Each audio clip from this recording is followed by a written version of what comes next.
വീട്ടിൽ നിന്ന് നന്നായി ബിരിയാണി കഴിച്ച് ഇറങ്ങിയ രണ്ടാൾക്കാരാണ് കേട്ടോ ഞങ്ങൾ. പക്ഷേ ഞങ്ങൾ മക്ഡൊണാൾഡ്സിൽ എത്തിക്കഴിഞ്ഞാൽ പിന്നെ ഒരു കുറച്ച് സ്പേസ് ഉണ്ടെങ്കിൽ പോലും ഞങ്ങൾ അവിടേക്ക് ഫുഡ് കുത്തിക്കയറ്റും കേട്ടോ.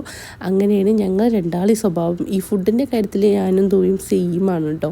അങ്ങനെ അത് കഴിഞ്ഞിട്ട് ഹസ്ബൻഡിന് മീറ്റിംഗ് ഉള്ളതുകൊണ്ട് തന്നെ ഞങ്ങൾ എവിടെ ഇറക്കും എന്നുള്ള ആലോചിക്കുമ്പോൾ ഞങ്ങൾ രണ്ടാളും ഒരേ സ്വരത്തിൽ പറഞ്ഞു ഞങ്ങൾക്ക് മക്ഡൊണാൾഡ്സിൽ ഇറങ്ങിയാൽ മതിയെന്ന്.